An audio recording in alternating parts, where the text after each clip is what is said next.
starts right now.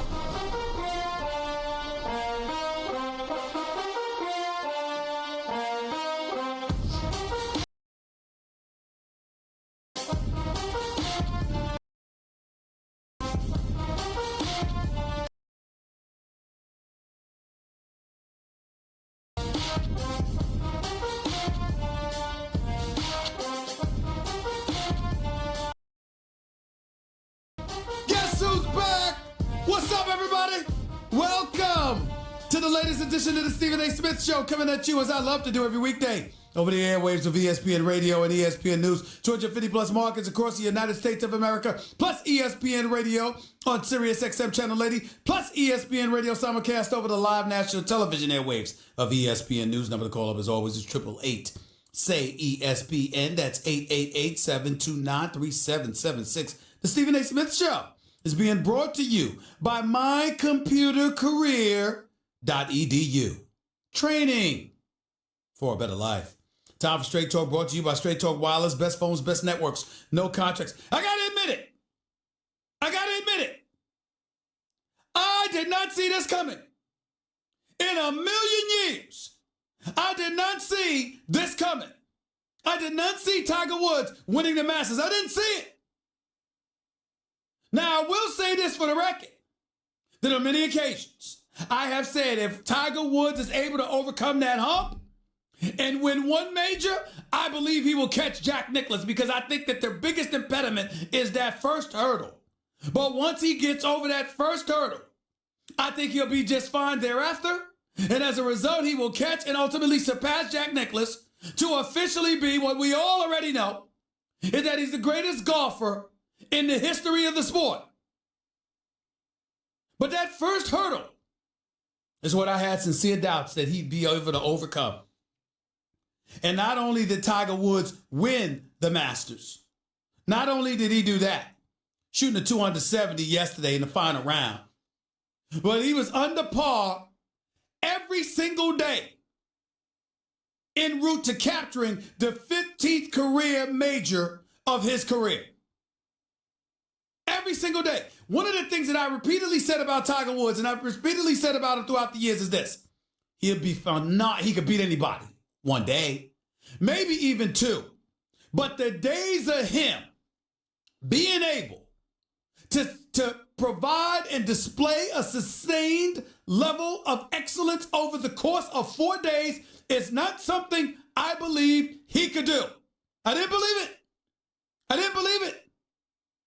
Whether it was Rory McIlroy or Jordan Spieth or Dustin Johnson, the list goes on and on. It was the competition was too steep, too heavy.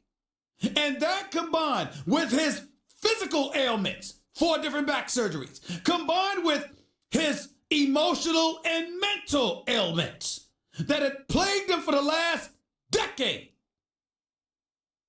I was just of the belief firmly that yesterday was a day that would never be seen again in the career of Tiger Woods. My God, was I wrong, and I can't be happier to be wrong. Largest gap between major wins from this dude, Julius Boros, with 4,026 days, to Hale Irwin from 79 to 90, 4,018 days, from Ben Crenshaw with 4,011 days, from 84 to 95, and Henry Cotton back in 1937 to 1948. Tiger's 5th on that list. Largest gap between major wins, winning the U.S. Open in 2008 to winning the Masters yesterday, 3,954 days. Who would have thunk it? And just the thing about it, this was the beauty of it, man. Listen, I'm no golf aficionado. I watch as a fan, but am I an avid golf lover? Hell no. Especially with Tiger Woods not being relevant for a vast majority of the time. Remember, this dude was ranked 1,199 just a couple of years ago. And I was of the mindset that we never see Tiger again. And then something happened.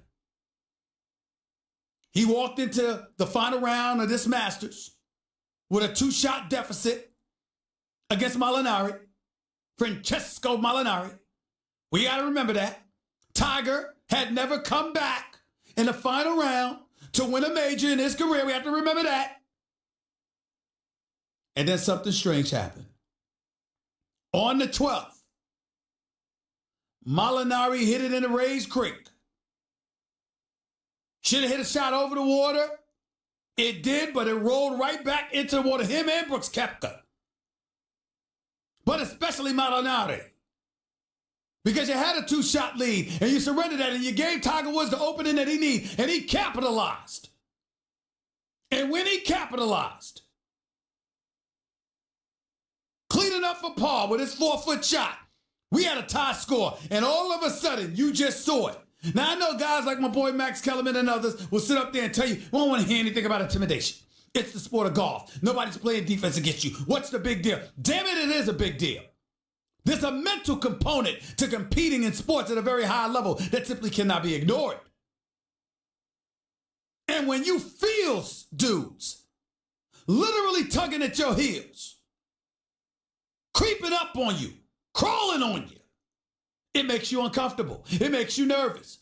It makes you go in two directions. It either scares the living daylights out of you and you panic and wilt beneath the pressure, or you might get a little bit too bold and a bit too courageous and move away from your poise and your conservative play and your consistency and all of those things that Tiger Woods did not do yesterday. That's the kind of stuff that could happen to you.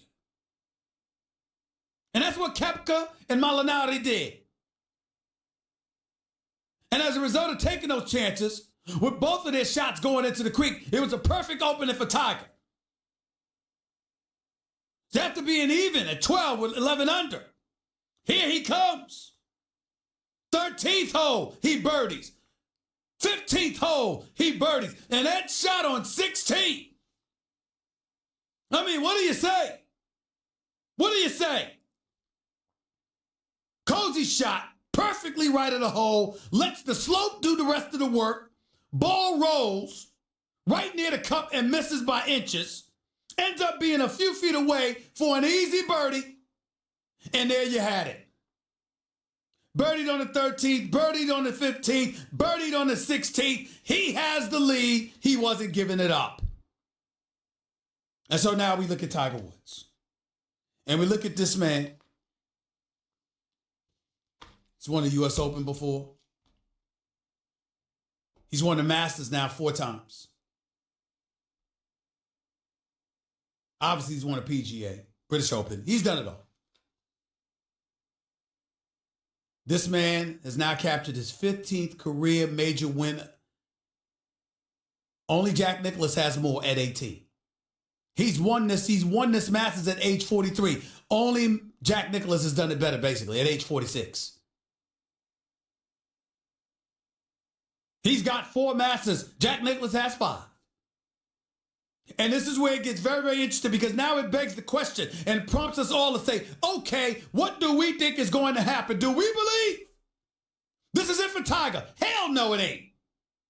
And I'm going to tell you why. Because now he's got the monkey off his back. The proverbial monkey off his back. And now we all know what he's playing. He's trying to seek approval. He doesn't feel a need to apologize to the rest of the world. Like he owed everybody else an apology for his transgression. He owed it to his wife, to his kids, to his mama that raised him. He didn't owe us a damn thing. And I said this months ago, shame on all of yous. Shame on all of yous out there who's call yourself golf lovers. They got so preoccupied with all of this other stuff going on in his life that you forgot to judge him strictly as a golfer. Shame on yous. All of yous. Especially those of you living in glass houses throwing stones. And you know what I mean by that, but I digress. None of your damn business. Only thing that concerns me is his golfing. Is he healthy enough to play? And when he plays, what you gonna do? How's your putting game? How's your game off the tee? How's your mid-range game? That's what I'm paying attention to. Whether it's your driver or the 8-iron or whatever, what the hell are you doing? Did it work for you? That's what I care about. I don't give a damn about your other stuff. And now that he got all of that out the way, and all of that's off his back, and now that he's got that major championship again, oh, look out. Look out now. It's about to be on. Because things are going to get very, very interesting. Because here's the thing. First of all, Tiger Woods is huge. A monstrous figure in the world of sports, no question. LeBron congratulating him. Serena Williams congratulating him. List goes on and on. Kobe congratulating him, etc. He deserves it. But here's where it gets interesting. First of all, golf to me has been saved. The avid golfers out there was going to always watch golf. But most of us don't particularly care for golf when Tiger Woods ain't playing. That's just a fact. We ain't watching every hole. We ain't watching the entire final round. We ain't watching it on Thursday and Friday and Saturday to go on. We're not doing that. President Barack Obama congratulated him. President Donald Trump congratulated him. The great Jack Nicklaus congratulated him. I mean, congratulations all over the place. But let me tell y'all something real quick before I get my man Michael Collins on, who covered the Masters, by the way, and does an outstanding job for us covering the Masters. But I'll tell you this, covering golf, period, by the way. But I'll tell you this. Here's what I personally love about this. You know what I love? Tiger is back. I want to see what the rest of the dudes do about it now. All these cats that we've been talking about, the Spieths and Rory McIlroys of the world and the Dustin Johnsons of the world and Koepkas of the world. I mean, don't get me wrong, they're elite. But now that Tiger is back, I want to see how they respond to that challenge. And with that, I bring on my buddy, my colleague here at ESPN. Again, does an outstanding job covering the sport of golf for us. Wasn't able to get in studio today for television or radio because of traveling issues. That's what happens to you when you're coming from Augusta, but that's all right. I'm talking about my man Michael Collins is on the line with us, our golf analyst and reporter extraordinaire for ESPN. What's going on, Big Time? How are you? Bro, I appreciate you so much, man. Let me tell you something. Having no baggage and trying to get through Atlanta TSA was even at I was pre-check and my boarding pass didn't work. So they was like, you got to go back to the counter. And if I go back to the counter, there's no chance I'm going to make this flight. I was just in line 40 minutes. Bro, I can't let you through. Do you understand? And, I'm never going to be the dude to pull the you know who I am. That's right. What I said was, do you understand the position you're putting me in right now? Like, you can see my boarding pass. You're looking at it right now. I'd love to help you. I just can't. You got to get that printed card. All right, I'm going to try and make this work. I was sweating like Martha Stewart getting a stock tip running that airport. Gotcha. And still didn't make it. But that being said, man, as you and I know and have talked Tiger Woods a lot of times for a few years now, I can honestly say this, and I love being able to say this. I have never been so happy about being so wrong about something, because I believed that Tiger Woods could win tournaments again, but I did not believe that he was going to be able to win another major, partly because of all them dudes you talked about. And one of the main reasons was the dude that he stared down on Sunday. Mm-hmm. Like, the fact that Molinari, and I even put it out there when the tournament was going on, Molinari was like a cyborg. I mean, for the first 11 holes, this dude could not miss whatsoever. And the analogy I used about Francesco Molinari was this. Watching him play golf is like watching the 2005 San Antonio Spurs. Mm-hmm. I got you. Yes, they are great. It's great basketball. Don't get me wrong. It's awesome fundamentals. It's awesome. But is it exciting to watch? Do you get jacked up when, hey, man, the Spurs is playing? Remember back then it was like, yo, Tim Duncan, Manu Ginobili, like Tony Parker, y'all want to watch him? Nah, that's all right. Let me ask you this. I'm going to go get my tooth pulled with no Novocaine. I'm going to do that. Let me ask you this. I made the mistake earlier because I talked about Tiger Woods having 4. He's got 5 green jackets. Jack Nicklaus has 6. So he's one shy of him in that regard, okay? And obviously when you look at Koepka and how he struggled as of late, at least a little bit, Molinari obviously hit the shot in the water, etc. Talk to me about what you saw from those guys. Again, I don't want to call it panic But I think it's a different thing when you feel Tiger coming up the rear. And most of these guys may now have known that feeling since it's been such a long time. How do you believe this is going to affect the game of golf now that Tiger is back in the mix like this? You know, it's funny that you said that, man, because you have to remember last year at the Open Championship for a second, Tiger had the lead, man. Tiger had the lead of the golf tournament, and Molinari stared him down. And if you remember, too, then, what was the tournament that was after the Open? The PGA Championship. And Tiger was charging on Sunday. And you know who didn't blink? Brooks Koepka. So it's hard to say. You know what is great about what happened is that just the fact of you asking that question is going to bring so much anticipation to the next major, which is at Bethpage. It's the PGA Championship. It's in New York, just outside New York City.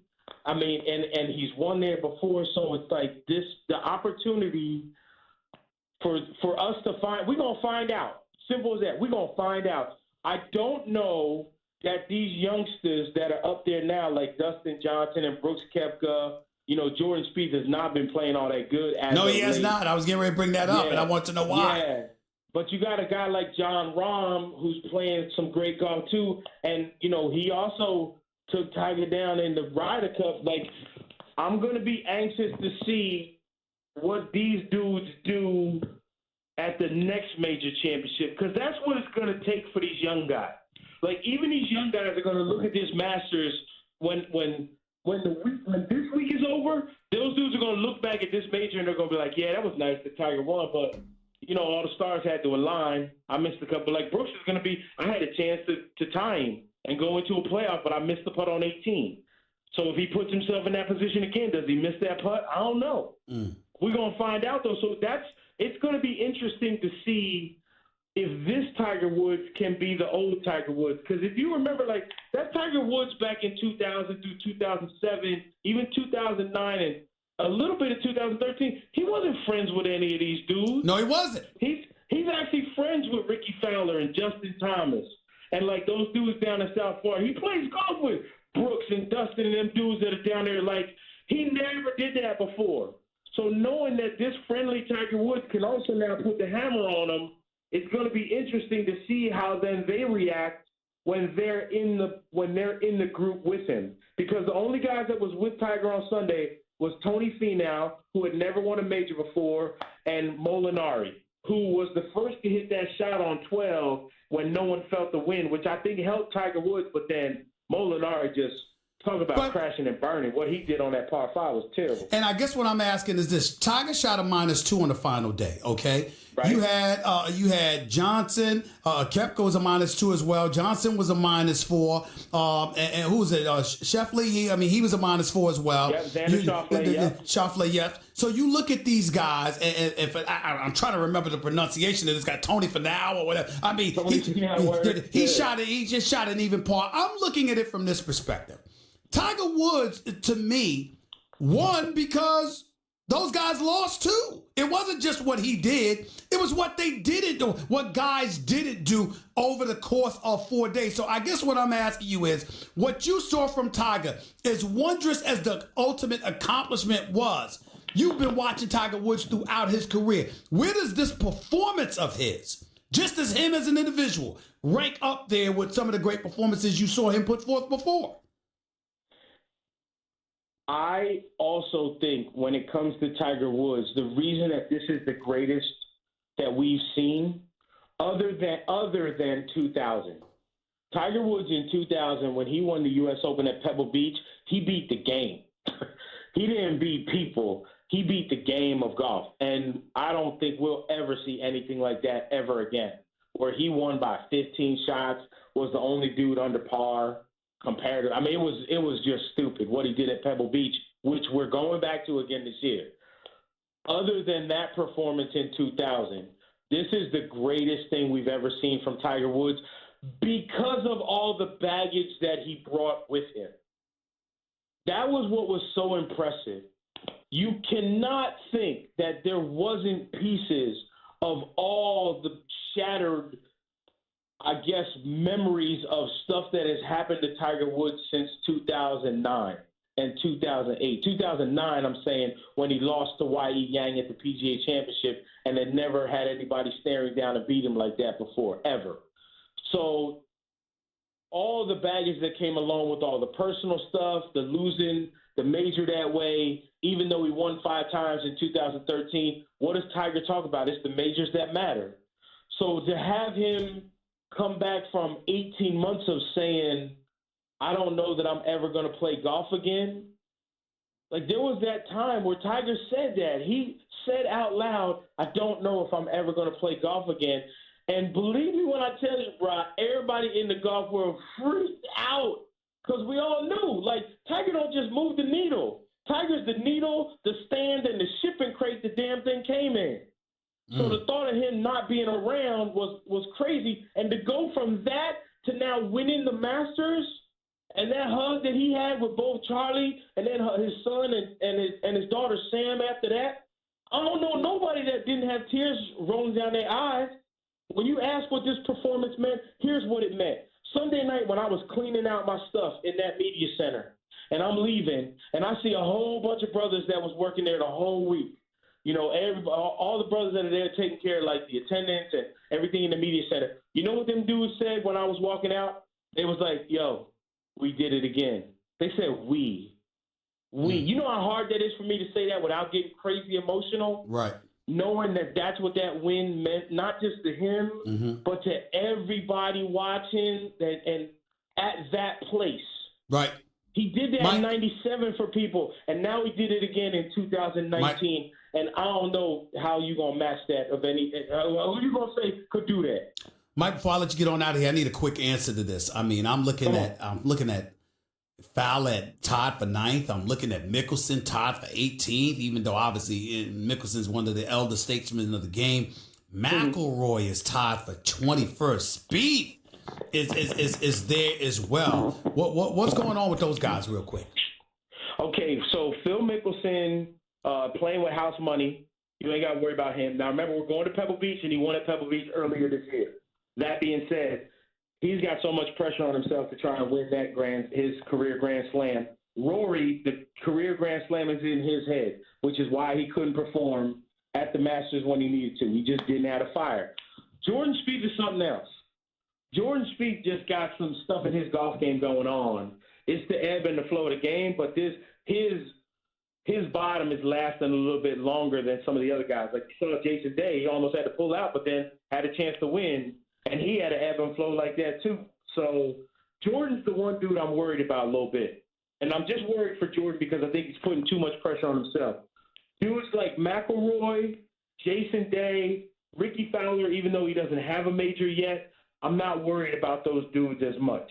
And I think we're going to have plenty of time. There's 3 more majors left this year, bro. 3 more left. Yep. So if you thought this was good, bro, what's coming? Hold your breath. Appreciate you, Mike. Thanks a lot. Great job as always, man. Appreciate it a lot. Thank you so much. Take it easy. I love great job. With you, man. You know that anytime, brother. Anytime. No doubt. The one and only Michael Collins, Golf Writer and Reporter Extraordinaire, right here with Stephen A. ESPN Radio, ESPN News, 888-SAY-ESPN. It's 888-729-3776. Straight Talk Wireless, nationwide coverage on America's largest and most dependable 4G LTE networks. By the way, when you're hiring, you don't want to waste time sorting through dozens of irrelevant resumes, do you? You want an efficient way to get to a short list of qualified candidates. That's why you need Indeed.com. Post a job in minutes, set up screening questions based on your job requirements, zero in on qualified candidates using an intuitive online dashboard. Discover why 3 million businesses use Indeed for hiring. Post a job today at Indeed.com/hire. Search for greatness. Search Indeed. Back with your calls and more in a minute. It's Stephen A. ESPN Radio, ESPN News.